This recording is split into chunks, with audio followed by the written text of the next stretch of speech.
Biochemistry का 5वां lecture है structure of disaccharides and polysaccharides. ठीक है, जो डाइसेकेराइड्स हैं और पॉलीसेकेराइड्स हैं उनकी संरचना जो है वो किस तरह की होती है ना, किस तरह से हम लोग उनको ड्रॉ कर सकते हैं या बना सकते हैं। ठीक है, तो इनकी संरचना को बनाने के लिए हमें ये ज़रूरी है कि हमें मोनोसेकेराइड्स की वलय संरचना का ज्ञान हो। ठीक है, अगर आपको मोनोसेकेराइड्स की वलय संरचना बनानी आती है तो आप डाइसेकेराइड्स एंड पॉलीसेकेराइड्स की संरचना जो है वो आसानी से बना सकते हो। अब डाइसेकेराइड की बात करते हैं। तो डाइसेकेराइड जैसा कि नाम से पता चल रहा है दो सेकेराइड्स हैं, यानी दो मोनोसेकेराइड्स आपस में ग्लाइकोसाइडिक बंध के द्वारा जुड़ते हैं और क्या बन जाता है, डाइसेकेराइड बन जाता है। और जब ये ग्लाइकोसाइडिक बंध बनता है तो जल का एक अणु निकल जाता है। ठीक है, पॉलीसेकेराइड्स की बात करें तो पॉली का मतलब क्या है, बहुत सारे, तो बहुत सारे मोनोसेकेराइड्स। तो बहुत सारे मोनोसेकेराइड्स जो हैं वो एक श्रृंखला के रूप में आपस में जुड़ते हैं, किस बंध के द्वारा, ग्लाइकोसाइडिक बंध के द्वारा। और जब इन ग्लाइकोसाइडिक बंधों का निर्माण होता है तो उस दौरान जल के अणु निकलते हैं, बहुत सारे जल के अणु निकलेंगे क्योंकि बहुत सारे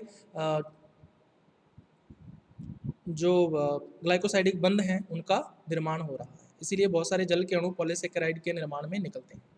ठीक है, चलिए अब अपने शुरू करते हैं। जैसे सबसे पहले हम लोग करेंगे डाइसेकेराइड्स की संरचना।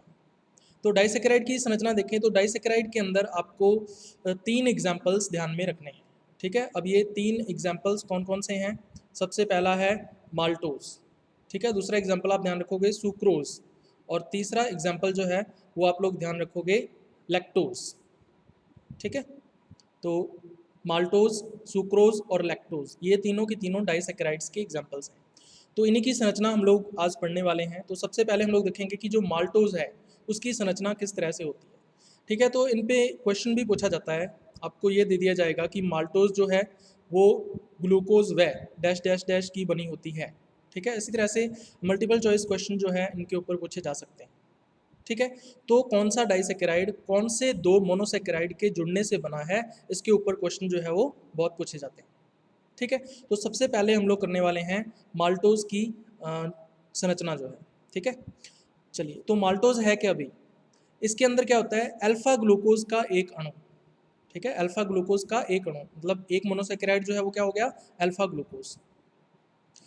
अल्फा 1,4 ग्लाइकोसाइडिक बंध के द्वारा दूसरे अल्फा ग्लूकोज अणु के साथ जुड़ा रहता है। ठीक है, यानी कि दोनों के दोनों मोनोसेकेराइड्स क्या हैं, अल्फा ग्लूकोज हैं। ठीक है, और दोनों के बीच जो बंध उपस्थित है वो कौन सा है, इसको बोलते हैं अल्फा 1,4 ग्लाइकोसाइडिक बंध। इस बंध का नाम ध्यान में रखना, इस बंध के ऊपर क्वेश्चन जरूर पूछा जाता है। ठीक है, चलिए अब इसकी संरचना हम लोग देख लेते हैं कि किस तरह से बनाएंगे हम लोग माल्टोज की। तो माल्टोज की संरचना बनाने के लिए हमें अल्फा डी ग्लूकोज जो है उसकी संरचना बनानी आनी चाहिए।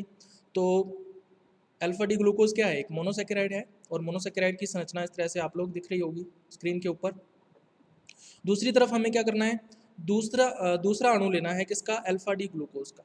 तो दो अणु हमने ले लिए, अब हमें क्या करना है, इनके बीच में बंध बनाना है। ठीक है, तो बंध कौन कौन से कार्बन के बीच में बनेगा, बंध बनेगा जो पहला D glucose alpha D glucose का मॉलिक्यूल है उसका 1 नंबर कार्बन, और जो दूसरा अल्फा डी ग्लूकोज का मॉलिक्यूल है उसका 4 नंबर कार्बन। तो 1 नंबर कार्बन 4 नंबर कार्बन के साथ ग्लाइकोसाइडिक बंध बनाएगा। ठीक है ना, तो ये जो ग्लाइकोसाइडिक बंध है वो अल्फा 1,4 ग्लाइकोसाइडिक बंध क्यों कहलाता है। ठीक है, तो जो पहला मॉलिक्यूल है, यहाँ पे पहला मॉलिक्यूल कौन सा है, ये वाला, वो अल्फा फॉर्म के अंदर है। ठीक है ना, वो किस रूप में है, अल्फा रूप के अंदर है। तो पहले मॉलिक्यूल के नाम के आधार पर ही ग्लाइकोसाइडिक बंध जो है उसका नाम निर्धारित किया जाता है। ठीक है, तो पहला जो मॉलिक्यूल है या आगे का जो मॉलिक्यूल है वो किस रूप में है, अल्फा रूप में है, तो इस बंध का नाम क्या हो जाएगा, अल्फा 1,4 ग्लाइकोसाइडिक बंध। ठीक है, तो दो अल्फा डी ग्लूकोज के जो अणु हैं वो अल्फा 1,4 ग्लाइकोसाइडिक बंध के द्वारा आपस में जुड़े हुए हैं। ठीक है, तो ये है अभी माल्टोज की संरचना। इसकी संरचना पर क्वेश्चन पूछा जा सकता है, हो सकता है कि इसकी संरचना बनाने के लिए आपको दे दें। ठीक है, चलिए उसके बाद दूसरी हम लोग देखेंगे लैक्टोज की संरचना। ठीक है। लैक्टोज भी क्या है, एक डाइसैकेराइड है। अब लैक्टोज जो है वो किस प्रकार से बना होता है, तो लैक्टोज के अंदर क्या होता है, बीटा गैलेक्टोज का एक अणु, ठीक है। तो एक अणु मोनोसेकेराइड कौन सा हो गया, बीटा गैलेक्टोज, बीटा 1,4 ग्लाइकोसाइडिक बंध के द्वारा, ठीक है। तो बंध का नाम क्या हो गया, बीटा 1,4 ग्लाइकोसाइडिक बंध। अब दूसरा मोनोसेकेराइड कौन सा है, अल्फा ग्लूकोज अणु के साथ जुड़ा रहता है, ठीक है। तो इसमें ध्यान क्या रखना है, एक मोनोसेकेराइड कौन सा है, बीटा गैलेक्टोज, और दूसरा मोनोसेकेराइड कौन सा है, अल्फा ग्लूकोज, ठीक है। दोनों अलग अलग हैं, तो इन दोनों के बीच में बंध उपस्थित है और उस बंध का नाम क्या है, बीटा 1,4 ग्लाइकोसाइडिक बंध, ठीक है। चलिए इसकी संरचना देख लेते हैं हम लोग। तो इसकी संरचना आपको स्क्रीन के ऊपर दिख रही होगी। तो सबसे पहला या आगे का जो मॉलिक्यूल है वो कौन सा है, बीटा डी गैलेक्टोज है। तो बीटा डी गैलेक्टोज को आपको हमेशा आगे की तरफ बनाना है, या लेफ्ट साइड की तरफ या बाईं तरफ बनाना है, ठीक है। दूसरी तरफ आप लोग क्या बनाओगे, बाद का जो मॉलिक्यूल है वो कौन सा होगा, अल्फा डी ग्लूकोज होगा, ठीक है। तो बीटा डी ग्लूकोज को आपने पहले रख लिया और जो अल्फा डी ग्लूकोज है उसको बाद में रख लिया। तो ये दोनों मोनोसेकेराइड्स हैं, तो मोनोसेकेराइड की संरचना आपको आनी चाहिए तभी आप बना सकते हो। अब ध्यान से देखो, जो पहला कार्बन है, ठीक है, उसका कितने नंबर, पहला जो मॉलिक्यूल है अल्फा डी ग्लूकोज गैलेक्टोज का, उसका कौन से नंबर का कार्बन भाग ले रहा है बंध निर्माण में, एक नंबर, ठीक है। ये हो गया एक नंबर। और जो दूसरा मोनोसेकेराइड है यानी कि अल्फा डी ग्लूकोज है, उसका कौन सा नंबर कार्बन भाग ले रहा है, 4 नंबर, ठीक है। स्टार्टिंग किस तरफ से करेंगे, राइट साइड से करेंगे। तो ये एक नंबर, फिर 2 नंबर, 3 नंबर और 4, ठीक है। तो 1,4 ग्लाइकोसाइडिक बंध है ये। अब बीटा 1,4 है, जो आगे का मॉलिक्यूल है या अणु है वो किस रूप में है, बीटा रूप के अंदर है, इसलिए इस बंध का नाम क्या पड़ गया, बीटा 1,4 ग्लाइकोसाइडिक बंध, ठीक है। तो ये है अभी संरचना लैक्टोज की, जो आपको पता होनी चाहिए, इसके ऊपर भी क्वेश्चन पूछा जाता है। चलिए उसके बाद नेक्स्ट डाइसैकेराइड की स्ट्रक्चर हम लोग करते हैं, सुक्रोज। तो सुक्रोज जो है वो किसके द्वारा बना होता है, 2 मोनोसेकेराइड्स के द्वारा बना होता है, और उन दोनों मोनोसेकेराइड का नाम आपको पता होना चाहिए। पहला मोनोसेकेराइड कौन सा है अभी, अल्फा ग्लूकोज है, और दूसरा मोनोसेकेराइड कौन सा है अभी, बीटा फ्रक्टोज है। अब पहला अल्फा ग्लूकोज और दूसरा बीटा फ्रक्टोज, तो ये भी आपको ध्यान में रखना है कि कौन सा अल्फा रूप में है और कौन सा बीटा रूप के अंदर है, तभी आप आसानी से इन दोनों के बीच में बंध बना सकते हो, ठीक है। अब इन दोनों के बीच में जो बंध है उस बंध का नाम क्या आ गया, अल्फा 1,2 ग्लाइकोसाइडिक बंध, ठीक है। चलिए अब इसको एक डायग्राम से देखते हैं हम लोग। तो जैसा कि आपको स्क्रीन के ऊपर डायग्राम दिख रहा है, इसमें आपको जो संरचना बनानी है वो ऊपर नीचे बनानी है, यानी एक जो अणु है वो ऊपर की तरफ आएगा और दूसरा अणु किस तरफ आएगा, नीचे की तरफ आएगा। ऐसा क्यों बनाया हमने, क्योंकि यहाँ पर जो बंध बन रहा है, ग्लाइकोसाइडिक बंध बन रहा है, वो 1 नंबर और 2 नंबर कार्बन के बीच में बनेगा, ठीक है। यानी जो ऊपर वाला अणु है अल्फा डी ग्लूकोज, उसका 1 नंबर कार्बन परमाणु भाग लेगा, और जो नीचे वाला अणु है बीटा डी फ्रक्टोज, इसका 2 नंबर कार्बन जो है वो भाग लेगा ग्लाइकोसाइडिक बंध के निर्माण में, ठीक है। अब इस बंध का जो नाम है वो क्या हो जाएगा, 1,2 ग्लाइकोसाइडिक बंध, लेकिन 1,2 से पहले क्या लगा हुआ है, अल्फा लगा हुआ है। क्यों, क्योंकि जो सबसे पहला मॉलिक्यूल है या ऊपर वाला जो मॉलिक्यूल है वो किस रूप के अंदर है, अपने अल्फा रूप के अंदर है, ठीक है। तो इसलिए इसका नाम क्या पड़ गया, अल्फा 1,2 ग्लाइकोसाइडिक बंध। तो ऑक्सीजन जो है वो इन दोनों मॉलिक्यूल्स के बीच में साझी हो जाती है, और इसी को क्या बोल देते हैं, अल्फा 1,2 ग्लाइकोसाइडिक बंध, ठीक है। तो एक मोनोसेकेराइड हो गया अल्फा डी ग्लूकोज, और दूसरा मोनोसेकेराइड क्या हो गया, बीटा डी फ्रक्टोज, ठीक है। तो ये संरचना हो गई भाई किसकी, सुक्रोज की। तो ये तीनों के तीनों डाइसैकेराइड्स इंपॉर्टेंट हैं, इनकी संरचना जो है वो काफ़ी इंपॉर्टेंट है, और इनके ऊपर क्वेश्चन जो है वो पूछे जाते हैं, तो ये आपको ध्यान से समझना है। चलिए उसके बाद फिर नेक्स्ट चलते हैं हम लोग, पॉलीसेकेराइड्स की संरचना, ठीक है। तो कुछ पॉलीसेकेराइड की संरचना भी हम लोग देखेंगे। तो कुछ पॉलीसेकेराइड हम लोग करेंगे यहाँ पे, जैसे सबसे पहला है सेलुलोज, ठीक है। तो सेलुलोज का नाम आपने सुना ही होगा, जो पौधों के अंदर कोशिका भित्ति है या सेल वॉल है वो किसकी बनी होती है, सेलुलोज की बनी होती है, ठीक है। अब जो सेलुलोज है वो क्या है, एक बहुलक है ना, एक पॉलीमर है। पॉलीमर है तो इसका मतलब इसमें कोई एक ऐसी इकाई होगी जो बार बार रिपीट हो रही होगी, है ना, जो बार बार क्या हो रही होगी, पुनरावर्तित हो रही होगी। तो यहाँ पर कौन सी इकाई है, बीटा ग्लूकोज। तो ये आपको हमेशा ध्यान में रखना है कि सेलुलोज किसका पॉलीमर है, बीटा ग्लूकोज का। और ये कैसा पॉलीमर है? अशाखित पॉलीमर है या अशाखित बहुलक है। ठीक है, इसका मतलब इसकी जो शाखा है या इसकी जो श्रृंखला है वो कैसी होगी? अशाखित होगी, उस पर कोई भी ब्रांच आपको देखने को नहीं मिलेगी। इसको अपने डायग्राम में देखेंगे। अब जो ग्लूकोज के मॉलिक्यूल्स हैं या बीटा ग्लूकोज के जो अणु हैं वो आपस में किस बंध के द्वारा जुड़े रहते हैं ये भी आपको पता होना चाहिए। तो इस बंध का नाम क्या है? बीटा 1,4 ग्लाइकोसाइडिक बंध। तो इस बंध के द्वारा ग्लूकोज के अणु सेलुलोज के अंदर जुड़े रहते हैं। तो इसको अपने डायग्राम से देखते हैं। तो जैसा कि आपको डायग्राम के अंदर दिख रहा होगा, ऊपर मैंने आउटलाइन डायग्राम बनाया हुआ है। तो यहाँ पे आपको ग्रीन कलर के सर्कल्स दिख रहे होंगे जो आपस में जुड़े हुए हैं। तो जो सर्कल हैं वो क्या है? बीटा डी ग्लूकोज का एक अणु है। एक सर्कल जो है वो एक अणु को प्रदर्शित कर रहा है। तो ये आपस में जुड़कर एक श्रृंखला का निर्माण कर रहे हैं और ये श्रृंखला शाखित नहीं है, है ना? कैसी है? अशाखित है। तो ये अशाखित श्रृंखला किसकी है? सेलुलोज की है। ठीक है, चलिए अब हम इसकी डिटेल स्ट्रक्चर देख लेते हैं। तो इसमें हर एक जो अणु है वो आपको क्या बनाना है? बीटा डी ग्लूकोज का बनाना है। तो बीटा डी ग्लूकोज का अणु आपने बना लिया। अब आपको सारे के सारे अणु शो करने की जरूरत नहीं है क्योंकि सेलुलोज एक बहुलक है, पॉलीमर है। तो इसका मतलब इसके अंदर बहुत सारे जो अणु हैं बीटा डी ग्लूकोज के वो उपस्थित होते हैं। तो सारे के सारे तो अपने नहीं बना सकते, तो अपने कितने प्रदर्शित करेंगे? मैक्सिमम आप 3 कर दो, ठीक है ना? 3 से काम चल जाएगा। तो 3 अणु आपको प्रदर्शित करने हैं। तो 3 बीटा डी ग्लूकोज के अणु आपने बना लिए। उसके बाद जो पहला अणु आपने बनाया बीटा डी ग्लूकोज का, उसके आगे की तरफ आप कंटिन्यू कर दो डैश डैश लगा के, ठीक है, ताकि ये लगातार शो हो सके। और जो लास्ट वाला अणु है बीटा डी ग्लूकोज का, तीसरा अणु आपने बनाया है, उसके आगे भी डैश डैश लगा के आप कंटिन्यू कर सकते हो। ठीक है, चलिए अब ये बीटा डी ग्लूकोज के अणु हैं। ये जो संरचना है मैंने इसको कंप्लीट नहीं किया है ना? बीटा डी ग्लूकोज की संरचना इसको मैंने कंप्लीट नहीं किया है। यहाँ पे मैंने सिर्फ सर्कल्स बनाए हैं। इन सर्कल्स को आप लोग कंप्लीट करोगे क्योंकि वलय संरचना का निर्माण किस तरह से किया जाता है मोनोसेकेराइड्स की, वो मैंने आपको बता दिया है। तो ये आप लोग कंप्लीट करोगे, मैंने इसको ऐसे ही छोड़ दिया है। तो बीटा डी ग्लूकोज की संरचना आप लोग इसको भी कंप्लीट करोगे। दूसरा जो मॉलिक्यूल बनाया है इसको भी कंप्लीट करोगे। और जो तीसरा बीटा डी ग्लूकोज का मॉलिक्यूल बनाया है इसकी संरचना भी आप लोग बनाओगे या ड्रॉ करोगे अगर ये क्वेश्चन आता है तो। अब बीटा डी ग्लूकोज के अणु आपस में जुड़े हुए हैं, किसके द्वारा जुड़े हुए हैं? बीटा 1,4 ग्लाइकोसाइडिक बंध के द्वारा। ठीक है, तो जो मॉलिक्यूल है ग्लूकोज का वो कौन सा है? बीटा डी है, तो बीटा आ जाएगा। 1 नंबर और 4 नंबर कार्बन जो है ना, 1 नंबर पहले बीटा डी ग्लूकोज का और 4 नंबर दूसरे बीटा डी ग्लूकोज का जो कार्बन है वो आपस में ग्लाइकोसाइडिक बंध बना रहे हैं। ठीक है, तो इसका नाम क्या पड़ जाएगा? बीटा 1,4 ग्लाइकोसाइडिक बंध। ठीक है, तो इस तरह से आप लोग जो सेलुलोज है उसकी संरचना को प्रदर्शित कर सकते हैं। चलिए, तो ये तो हो गया अभी सेलुलोज। उसके बाद हम लोग बात करते हैं दूसरे पॉलीसेकेराइड की, काइटिन।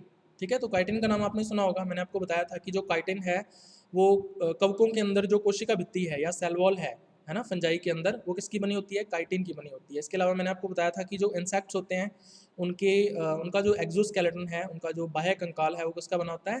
काइटिन का बना हुआ होता है। ठीक है, तो काइटिन की अगर संरचना की बात करें तो इसकी संरचना बिल्कुल सेलुलोज के समान ही होती है, लेकिन कुछ अंतर हैं। ठीक है ना, काइटिन और सेलुलोज की संरचना में कुछ अंतर होते हैं। तो वो अंतर क्या है? इसमें क्या होता है कि प्रत्येक जो बीटा ग्लूकोज का अणु है उसमें जो 2 नंबर कार्बन परमाणु होता है उस पर OH समूह के स्थान पर एक नया समूह उपस्थित होता है और उस समूह का नाम क्या है? एसिटामिडो समूह। इसको अपने डायग्राम से देखते हैं। तो मैंने आपको बताया कि सेलुलोज काइटिन के समान ही है, तो काइटिन के समान मैंने आउटलाइन बनाई हुई है ऊपर की तरफ। तो ये अशाखित श्रृंखला हो जाएगी इसकी। अब इसको ध्यान से देखो, बीटा डी ग्लूकोज बनाया हुआ है मैंने, 3 मॉलिक्यूल्स बनाए हुए हैं यहाँ पे। ये फर्स्ट है, फिर दूसरा, फिर तीसरा। और जो बंध है वो बीटा 1,4 ग्लाइकोसाइडिक बंध ही है, जैसा कि सेलुलोज के अंदर था। ये भी बीटा 1,4 ग्लाइकोसाइडिक बंध और ये भी बीटा 1,4 ग्लाइकोसाइडिक बंध। ठीक है, अब जो अंतर था वो मैंने आपको बता दिया कि 2 नंबर कार्बन परमाणु जो है, तो 2 नंबर कौन सा हो जाएगा? ये तो हो गया 1 नंबर और ये हो गया 2 नंबर। तो 2 नंबर जो कार्बन परमाणु है उस पर OH समूह होना चाहिए था, लेकिन यहाँ पे OH समूह की जगह पे क्या आ रहा है? एसिटामिडो समूह है। ठीक है, तो एसिटामिडो जो है उसका जो फॉर्मूला है वो क्या हो जाएगा? NHCOCH3। तो NHCOCH3 को क्या बोलते हैं? एसिटामिडो समूह बोलते हैं। बस यही अंतर है सेलुलोज और काइटिन के अंदर। बाकी जो संरचना है वो सारी की सारी क्या है? सेम है। ठीक है, तो ये हमने देखी काइटिन की संरचना। चलिए, उसके बाद तीसरा पॉलीसेकेराइड या जो पॉलीमर है या बहुलक है वो है ग्लाइकोजन। ठीक है, तो ग्लाइकोजन की संरचना की बात करें तो ग्लाइकोजन जो है वो एक शाखित श्रृंखला होती है, ठीक है। जैसा कि आपको नीचे डायग्राम के अंदर दिख रहा होगा, एक श्रृंखला है, तो इसमें सर्कल्स जो दिख रहे हैं वो आपको क्या हैं, ये सर्कल्स जो हैं वो ग्लूकोज के मॉलिक्यूल्स हैं, ठीक है। ग्लाइकोजन क्या होता है, अल्फा ग्लूकोज का शाखित बहुलक होता है या ब्रांच्ड पॉलीमर होता है, ठीक है। तो आपको दिख रहा होगा एक तो मुख्य श्रृंखला हो जाएगी इसमें जो बिल्कुल सेंटर वाली है, और बाकी साइड्स में आपको दिख रही होगी इसकी शाखाएं या ब्रांचेस, ठीक है। तो इस तरह से क्या है, ग्लाइकोजन एक शाखित बहुलक है या ब्रांच्ड पॉलीसेकेराइड है, ठीक है। किसका बना होता है ये, अल्फा ग्लूकोज का। तो इसमें अल्फा ग्लूकोज जो है वो बार बार रिपीट होता है या बार बार पुनरावर्तित होता है, जिससे ग्लाइकोजन का निर्माण होता है, ठीक है। अब ये कहता है कि शाखा बिंदु पर अल्फा 1,6 ग्लाइकोसाइडिक बंध होता है, वह श्रृंखला में अल्फा 1,4 ग्लाइकोसाइडिक बंध उपस्थित होता है, ठीक है। अब इसका क्या मतलब है, देखो मुख्य श्रृंखला के अंदर जो ग्लूकोज के अणु हैं वो आपस में किस बंध के द्वारा जुड़े रहते हैं, अल्फा 1,4 ग्लाइकोसाइडिक बंध के द्वारा जुड़े रहते हैं। जो शाखा है उसमें भी जो ग्लूकोज के अणु हैं वो आपस में किस बंध के द्वारा जुड़े रहते हैं, अल्फा 1,4 ग्लाइकोसाइडिक बंध के द्वारा जुड़े रहते हैं, ठीक है। लेकिन वो कहता है कि जो शाखा बिंदु है, शाखा बिंदु का मतलब मुख्य श्रृंखला के जिस बिंदु से शाखा या ब्रांच निकलती है, वो जो बिंदु है वो क्या कहलाता है, शाखा बिंदु या ब्रांच पॉइंट कहलाता है। तो यहाँ पे आपको शो हो रहा होगा, यह है शाखा बिंदु। तो कहता है कि जो शाखा बिंदु है वहाँ पर ग्लूकोज का जो अणु है वो दूसरे ग्लूकोज के अणु के साथ किस बंध के द्वारा जुड़ा रहता है, अल्फा 1,6 ग्लाइकोसाइडिक बंध के द्वारा जुड़ा रहता है। तो यहाँ पे भी अल्फा 1,6 ग्लाइकोसाइडिक बंध होगा, ये भी शाखा बिंदु है, यहाँ पे भी अल्फा 1,6 ग्लाइकोसाइडिक बंध होगा, यहाँ पे भी अल्फा 1,6 ग्लाइकोसाइडिक बंध होगा, और ये वाला जो है ये भी शाखा बिंदु है, तो यहाँ पे भी क्या होगा, अल्फा 1,6 ग्लाइकोसाइडिक बंध होगा, ठीक है। तो ये है अभी ग्लाइकोजन की संरचना। अब इसको अपने थोड़ा डिटेल के अंदर देख लेते हैं। तो यहाँ पे आपको दिख रहा होगा कि मैंने अल्फा डी ग्लूकोज के जो अणु हैं, 3 अणु नीचे बनाए हुए हैं मुख्य श्रृंखला के अंदर, और एक अणु जो है वो मैंने बनाया हुआ है आपकी शाखा के अंदर, ठीक है।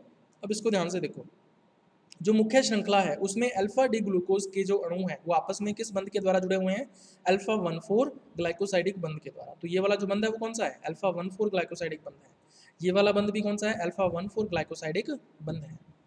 अब ये वाला जो बंध है ये क्या हो गया, ब्रांच पॉइंट हो गया। यहाँ पे देखो ये श्रृंखला है, इस श्रृंखला से शाखा निकल रही है, ठीक है ना, शाखा निकल रही है। तो श्रृंखला का जो ग्लूकोज का अणु है वो जब शाखा के या ब्रांच के पहले ग्लूकोज मॉलिक्यूल के साथ जुड़ता है तो कौन सा बंध बनाता है, अल्फा 1,6 ग्लाइकोसाइडिक बंध बनाता है, ठीक है। तो यहाँ पे देख सकते हो कि जो श्रृंखला का या मुख्य श्रृंखला का जो ग्लूकोज अणु है उसका 6 नंबर कार्बन परमाणु, ये जो CH2 है ये क्या है, 6 नंबर कार्बन परमाणु है, और जो शाखा है, ठीक है, ब्रांच है, उसका जो पहला ग्लूकोज मॉलिक्यूल होता है उसका 1 नंबर कार्बन जो है वो आपस में ग्लाइकोसाइडिक बंध बनाते हैं, ठीक है। तो इसलिए इसका नाम क्या पड़ गया, अल्फा 1,6 ग्लाइकोसाइडिक बंध, ठीक है। चलिए अब शाखा में हम लोग आगे बढ़ते हैं। जो अल्फा डी ग्लूकोज का पहला मॉलिक्यूल है वो शाखा में ही दूसरे मॉलिक्यूल के साथ कौन सा बंध बनाएगा, अल्फा 1,4 ग्लाइकोसाइडिक बंध बनाएगा, जो कि नॉर्मल टाइप का बंध है, जैसा कि मुख्य श्रृंखला में भी है तो वैसे ही शाखा के अंदर भी होगा। बस सिर्फ आपको ध्यान में क्या रखना है, ब्रांच पॉइंट या शाखा बिंदु का ध्यान में रखना है, ठीक है। चलिए तो ये है अभी संरचना आपकी ग्लाइकोजन की। चलिए उसके बाद लास्ट हम लोग पॉलीसेकेराइड कर रहे हैं, स्टार्च। तो स्टार्च की बात करें भी तो स्टार्च का पता ही आपको, जो प्लांट्स हैं उनकी सेल्स के अंदर जो फूड है या भोजन है वो किस रूप में संग्रहित रहता है, स्टार्च के रूप में संग्रहित रहता है। तो स्टार्च क्या है, स्टार्च दो अलग अलग पॉलीसेकेराइड्स का मिश्रण है ना। स्टार्च है तो खुद भी पॉलीसेकेराइड ही, लेकिन ये मिश्रण से बनता है। तो इन दोनों पॉलीसेकेराइड्स के जो नाम है वो आपको ध्यान में रखने हैं। तो ये कौन कौन से हैं, एक तो है एमाइलोज, ठीक है, और दूसरा कौन सा है, एमाइलोपेक्टिन। तो एमाइलोज व एमाइलोपेक्टिन के मिश्रण से क्या बनता है, स्टार्च बनता है। तो अगर आपको स्टार्च की संरचना बनाने के लिए आता है तो आपको एमाइलोज की संरचना भी बनानी पड़ेगी और एमाइलोपेक्टिन की संरचना भी बनानी पड़ेगी। तो सबसे पहले हम लोग देखते हैं कि जो एमाइलोज है उसकी संरचना किस तरह से होती है। तो एमाइलोज क्या है, अभी ग्लूकोज का अशाखित बहुलक है, तो इसमें भी जो शाखा होगी वो शाखित नहीं होगी, है ना। जो श्रृंखला है या मुख्य श्रृंखला है या मुख्य चेन, मेन चेन जो है वो ब्रांच नहीं होगी। कैसी होगी? अशाखित या अनब्रांच्ड होगी। तो ये भी किसका बना हुआ है? ग्लूकोज का बना हुआ है। और वो जो ग्लूकोज है वो किस टाइप के मॉलिक्यूल्स हैं? अल्फा टाइप के मॉलिक्यूल्स हैं। तो अल्फा ग्लूकोज अणुओं का यह एक अशाखित बहुलक है। और अल्फा ग्लूकोज के जो अणु हैं वो आपस में किस बंध के द्वारा जुड़े रहते हैं? तो ये जुड़े रहते हैं अल्फा 1,4 ग्लाइकोसाइडिक बंध के द्वारा। ठीक है, तो इसको अपने डायग्राम में देख लेते हैं। तो ऊपर आपको दिख रही होगी अशाखित श्रृंखला। तो इसमें सर्कल्स जो दिख रहे हैं वो अल्फा डी ग्लूकोज जो है उसके मॉलिक्यूल्स हैं और ये आपस में जुड़े हुए हैं और जुड़कर अशाखित श्रृंखला का निर्माण कर रहे हैं। ठीक है, अब इसको थोड़ा डिटेल में देखें तो नीचे के डायग्राम में आपको दिख रहा होगा अल्फा डी ग्लूकोज के 3 अणु आपको यहाँ पे शो करने हैं और बाकी उसके आगे और पहले जो है वो डैश डैश डैश शो कर देना ताकि जो है इसको कंटिन्यू में शो कर सको आप। तो ये पहला अल्फा डी ग्लूकोज का मॉलिक्यूल है, दूसरे मॉलिक्यूल के साथ ये अल्फा 1,4 ग्लाइकोसाइडिक बंध के द्वारा जुड़ा हुआ है। ठीक है, और जो दूसरा है वो तीसरे के साथ अल्फा 1,4 ग्लाइकोसाइडिक बंध के द्वारा जुड़ा हुआ है। ठीक है, तो ये है अभी सबसे पहली एमाइलोज की संरचना। ठीक है, उसके बाद आपको एमाइलोपेक्टिन जो है उसकी संरचना भी बनानी पड़ेगी। तो अगर अपने एमाइलोपेक्टिन की बात करें तो यह ग्लूकोज का शाखित बहुलक है। अल्फा कौन से ग्लूकोज का? अल्फा ग्लूकोज का। तो अल्फा ग्लूकोज का ये शाखित बहुलक है या अल्फा ग्लूकोज का ब्रांच्ड पॉलीमर है या पॉलीसेकेराइड है। इसकी जो संरचना है वो बिल्कुल सेम होती है किसके? ग्लाइकोजन की संरचना। तो ग्लाइकोजन की संरचना और एमाइलोपेक्टिन की जो संरचना है वो बिल्कुल समान होती है। ठीक है, उसमें कोई भी डिफरेंस नहीं होता। तो जैसा कि आपको नीचे डायग्राम के अंदर दिख रहा होगा मुख्य श्रृंखला बनी हुई है और इस पर शाखाएं बनी हुई हैं इस तरह से, है ना, ब्रांचेस बनी हुई हैं और ये ब्रांच पॉइंट है या शाखा बिंदु है। ठीक है, तो बिल्कुल ग्लाइकोजन की संरचना के समान ही है। तो इसको अपने थोड़ा और डिटेल के अंदर देख लेते हैं। हालांकि ग्लाइकोजन में हमने देखा हुआ है इसको, ये देखिए। तो ये जो संरचना है वो बिल्कुल ग्लाइकोजन की ही संरचना है। तो इसमें अल्फा डी ग्लूकोज के जो मॉलिक्यूल्स हैं मुख्य श्रृंखला के अंदर वो आपस में किस बंध के द्वारा जुड़े हुए हैं? अल्फा 1,4 ग्लाइकोसाइडिक बंध के द्वारा। तो ये वाला क्या हो गया? ब्रांच पॉइंट हो गया। और ब्रांच पॉइंट जो है उस पर कौन सा बंध होता है? अल्फा 1,6 ग्लाइकोसाइडिक बंध होता है। तो ये वाला जो बंध है वो कौन सा है? अल्फा 1,6 ग्लाइकोसाइडिक बंध है। ठीक है, तो 1 नंबर और 6 नंबर कार्बन जो है वो आपस में ग्लाइकोसाइडिक बंध का निर्माण कर रहे हैं, इसलिए इसका नाम क्या पड़ गया? अल्फा 1,6 ग्लाइकोसाइडिक बंध। अब जो ब्रांच या शाखा है, ठीक है, तो ब्रांच या शाखा के अंदर जो ग्लूकोज के अणु हैं आपस में किस बंध के द्वारा जुड़े रहेंगे? अल्फा 1,4 ग्लाइकोसाइडिक बंध के द्वारा। तो ये नॉर्मल कंडीशन है जैसा कि मुख्य श्रृंखला के अंदर ग्लूकोज के अणु आपस में जुड़े हुए हैं। ठीक है, तो इस तरह से आप लोग एमाइलोपेक्टिन की संरचना बना सकते हो। ठीक है, तो अगर आपको स्टार्च की संरचना बनाने पर क्वेश्चन आता है तो आप लोग एमाइलोज व एमाइलोपेक्टिन इन दोनों पॉलीसेकेराइड्स की संरचना जो है आप लोग प्रदर्शित करोगे। ठीक है, तो ये था अभी अपना आज का लेक्चर।